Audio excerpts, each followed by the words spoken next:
Thomas serial बरंग की next episode में आप देखेंगे कि आखिर तुम्हारी ईमेल इतनी घटिया सोच कैसे हो सकती है। कैसे तुम मुझ पर कोई भी इल्ज़ाम लगा देती हो। तुम्हें खुद कुछ समझ नहीं आती है। जो आया जैसा आया मुंह से निकाल देती हो। ये नहीं देखती कि मुझे कितनी तकलीफ होती है तुम्हारे इन अल्फाज से। आगे से आप देखेंगे कि एनी इसको कहती है कि एमल उसको कहती है कि तुम्हारी हरकतें ही इस तरह की हैं। देखो मैंने जो प्रिडिक्शन की थी इतनी देर पहले आज वही सच साबित हो रही है। मैंने जो कहा था वैसा ही हो रहा है। तुम्हें शर्म आनी चाहिए थी। आखिर तुम कैसे इतनी घटिया हुई और गिरी हुई हरकत कर सकती हो। ये तुमने कोई अच्छा काम नहीं किया है। लेकिन आप देखेंगे कि फाखरा कहती है कि सब खामोश हो जाओ, इस चीज़ को मैं खुद हैंडल करूंगी। अगर वो अपने मुंह से कह रही है बार बार कि वो इस बात के लिए राज़ी नहीं है, तो कोई भी उसको इस बात के लिए फोर्स नहीं कर सकता। इसलिए किसी को भी परेशान होने की ज़रूरत नहीं है। टेंशन मत लो, मैं इन लोगों को खुद अपने तरीके से हैंडल करूंगी। यानी कि पूरे पूरे तरीके से हैंडल करने की तैयारी पकड़ ली है फाखरा बेगम ने। और फाखरा कहती है कि अब देख लेना कि आयमा के अलावा इस घर की बहू कोई नहीं बनेगी। क्योंकि पहले भी मेरे अरमानों पर इसी तरीके से पानी फेरा गया था। लेकिन अफान को मैं ये गलती हरगिज़ नहीं करने दूंगी। एनी बस तुम क्या कहते हैं अपनी इस बात पर यानी कि पक्की रहना। बस मैं तुम्हें बार बार यही समझाने की कोशिश कर रही हूँ कि अपने दिमाग में ये सारी बातें मत लेके आना जो अफान ने तुमसे कहा है। ऐसा ना हो कि तुम उसकी बात मानने पर मजबूर हो जाओ। आगे से एनी कहती है कि नहीं, मेरी तरफ से ऐसी कोई बात आपको सुनने को नहीं मिलेगी। क्योंकि मैं ऐसा नहीं चाहती हूँ। इसलिए इन सब बातों को लेके प्लीज़ आप परेशान मत हो। और आपने जो फैसला फ़ान के लिए करना है आप यानी कि बिला झिझक वो फैसला कीजिए। मुझे किसी बात पर कोई भी इतराज़ नहीं है। अगर इतराज़ हुआ भी तो फिर भी मैं आपके सामने कभी कुछ नहीं कहूँगी। लेकिन दूसरी तरफ बात ये है कि जो एनी के घर वाले हैं वो काफ़ी ज़्यादा खुश हैं इस बात पर। और कहते हैं कि ऐसा ही होना चाहिए। क्योंकि मैंने बहुत सोचो विचार की है और इस नतीजे पर पहुंचा हूं कि मेरी बेटी अफ़ान के साथ बहुत ज़्यादा खुश रहेगी। क्योंकि वाकई में उससे बहुत ज़्यादा प्यार करता है और उसका ख्याल रखेगा। क्योंकि उसमें इतनी हिम्मत है कि सबके सामने मेरी बेटी को अपना सके। इसलिए बेहतर यही है कि हमें उसे यही मशवरा देना चाहिए कि यानी इस बात की हामी भर ले। लेकिन फाखरा कुछ ना कुछ करेगी और कभी भी ये सब कुछ नहीं होने देगी। क्योंकि वो जानती है अगर ऐसा हो गया तो फिर इसका डबल यहाँ पर तल्लुक वास्ता हो जाएगा। क्योंकि वो आयमा को आगे करना चाह रही है जिसकी वजह से ये सारे पापड़ बेल रही है। हालांकि खामोशी से मान जाए तो सबसे बेहतर बात है।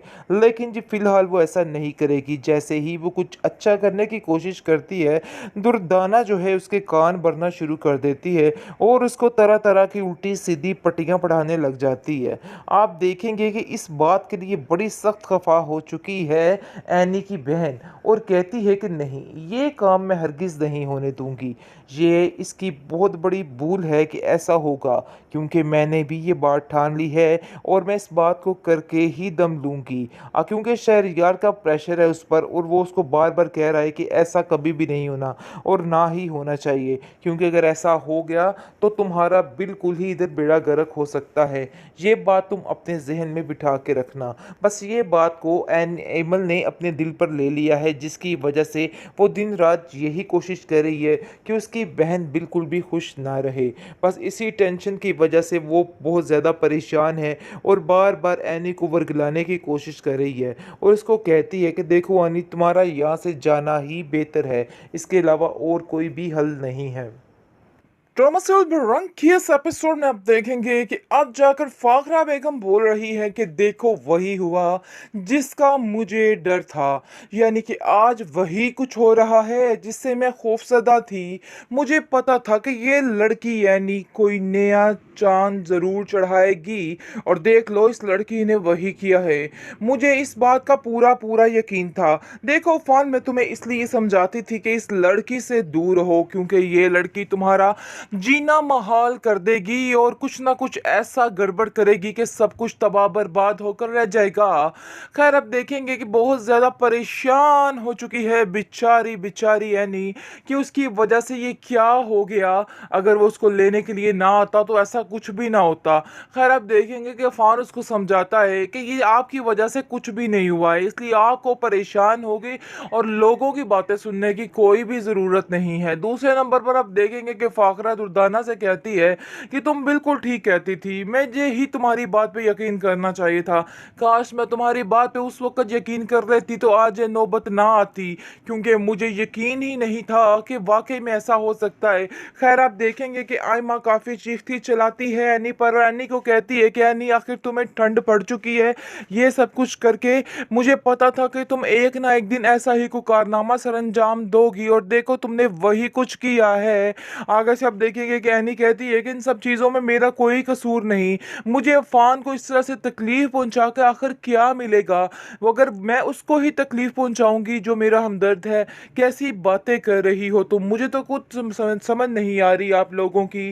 खैर वो सबको सफाइयाँ दुलाइयाँ दे रही है, लेकिन अब देखेंगे कि एमल एनी से मज़ीद ख़राब हो गई है और वो उसके मज़ीद खिलाफ बोलने लग गई है और कहती है कि तुम्हारी वजह से मेरा घर बर्बाद हो रहा है। अरे ये एमल जो है, मुझे समझ नहीं आ रही कि किन लोगों की फ़िक्र कर रही है। वो लोग जो किसी के सगे नहीं हैं, पता नहीं इसको ऐसा क्यों लग रहा है कि ये एमल के सगे हैं, लेकिन एमल ये बहुत बड़ी बेवकूफ़ी में है। उसको समझ नहीं आ पा रही कि उसके सगे नहीं हैं। वो सिर्फ और सिर्फ यानी कि वक्त जो है वो गुजारते हैं, टाइम पास के लिए सबको यूज़ करते हैं। जब इस बात का इल्म हो जाएगा एमल का, तो फिर जाकर एमल को समझ आएगी कि आखिर क्या हो रहा है और क्या नहीं हो रहा। खैर अब देखेंगे कि फाखरा कहती है कि एमल तुम भी बहुत गुन्नी मिसनी हो, तुम भी बहुत चालाक लड़की हो, बिल्कुल अपनी बहन की तरह, बल्कि अपनी बहन से 10 हाथ आगे। सारी बातों के पता होने के बावजूद इस तरह से मीसनी बन के बैठ जाती हो कि कोई किसी को कुछ नहीं कह सकता है।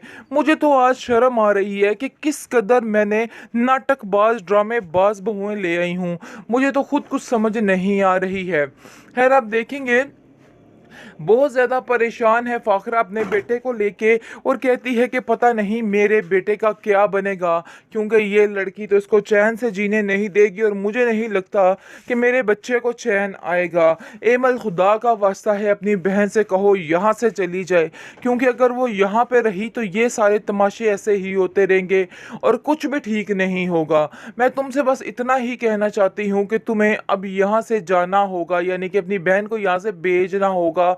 जिस पर आप देखेंगे कि वो कहती है कि आखिर मैं क्या करूं, मैंने तो सारी तदबीरें अपना ली हैं, लेकिन मुझे तो खुद कुछ समझ नहीं आती कि मैं क्या करूं और क्या ना करूं, क्योंकि मुझे भी यही लगता है कि इस लड़की का यहाँ से जाना बेहतर है। और अगर ये लड़की यहाँ से ना गई तो वाकई में ज़िंदगी बहुत ज़्यादा वबाल बन सकती है, उसकी भी और सब घर वालों की भी। इसलिए वो एनी के पास जाकर उसको कहती है कि एनी, मैं तुम्हें बार बार कह के थक चुकी हूँ कि तुम यहाँ से चली जाओ, क्योंकि यहाँ पर